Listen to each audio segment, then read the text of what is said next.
আমার পেরে মুর্শিদের খলিফা হযরত মাওলানা জলিল আহমদ আকন, পাঞ্জাবের বড় আলেম, এখনো বেঁচে আছেন।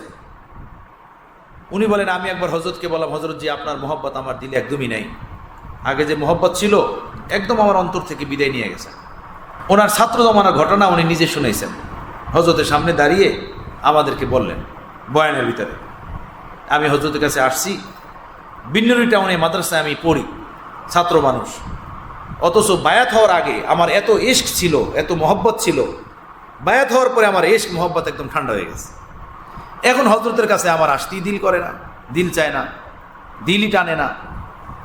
তো আমি একবার হযরতের কাছে এসে বিষয়টা বললাম যে হযরত আপনার দিকে আমার দিলই যায় না, আপনার কাছে আসতে ইচ্ছা করে না, আপনার যে এক মহব্বত ভালোবাসা আমার অন্তরে ছিল এটা নাই। তো মাওলানা বলেন যে আমি খানকায় আসছি, খানকায় এসে দেখলাম হযরত এভাবে খানকার সামনে খালি জায়গায় হাঁটতেছেন, হাঁটতে হাঁটতে এই কথাগুলো আমি হযরতকে বললাম।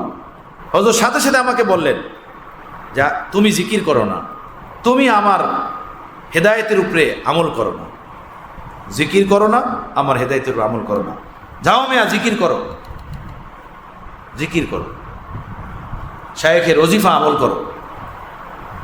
উনি বলেন যে এতটুকু বলেন না হযরত, আর কিছু বলেন। আমি আবার মাদ্রাসায় গেছি, যাইতে যেতে ভাবলাম, আরে হযরত আমাকে ধমক দিলেন, হযরত কেমনে বুঝলেন আমি জিকির করি না? আমি তো আসলেই জিকির করি না, জিকির তো আসলেই করি না। আমি মাদ্রাসায় গেলাম, আর পথে হাঁটতে হাঁটতে ভাবলাম এবার আমি দেখব, পরীক্ষা করব, জিকির ছাড়বো না, দেখি কি হয়। তো উনি বলে আমি জিকির শুরু করলাম প্রতিদিন, আর হযরতের যে ওজিফা সকাল সন্ধ্যা সেটা আমি আমল করা শুরু করলাম। সপ্তাহের মাঝখানে বিন্নুরি টাউন থেকে বের হওয়ার কোনো সুযোগ নেই। করাচির বিন্নুরি টাউনের লেখাপড়া তো বড় হাট, বহুতই হাট লেখাপড়া, আর বহুত পাবন্দি, কোনো সুযোগ নেই। 2-3 দিন জিকির করার পরে আমার ভিতরে তুফান শুরু হয়েছে। আমার দিলে এই ফিকির তৈল কি আমি দেওয়াল লাফাইয়া বের হয়ে যাবো মাদ্রাসা থেকে নাকি হযরতকে দেখার জন্য।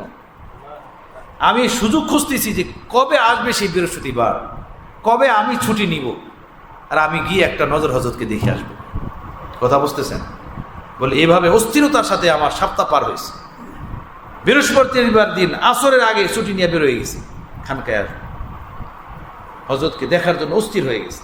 খানকায় আসছে, হযরতকে বললাম, হযরত জি आपने फरमाया था कि मैं जिक्र नहीं करता हूँ, जिक्र तो शुरू किया, बात तो सच है कि ऐसी मोहब्बत की झड़ तूफान दिल में शुरू हो गई कि बस मदरसा में रहना मुश्किल हो गई मेरे लिए। बुझे আসছে কথাটা? মাশায়েখদের যে ওজিফা সেটা নিয়মিত আমল করা, এর ভিতরে আল্লাহ পাক সীমাহীন নূর রাখছেন, বরকত রাখছেন। 100 বারেরই জিকির, 200 বারেরই জিকির, তাসবিহ ফাতিমিরই জিকির, সীমাহীন বরকতওয়ালা। আমাদের বুজুর্গান বলেন, শায়েখের বাতলানো 2 রাকাত নামাজ আর তোমার একা একা নিজ খেয়ালে পড়া 100 রাকাত নামাজ, শায়েখের বাতলানো 2 রাকাত নামাজের দ্বারা যে নূর অর্জন হবে, তোমার একা একা পড়ার 100 রাকাতের দ্বারাও সেই নূর অর্জন হবে না।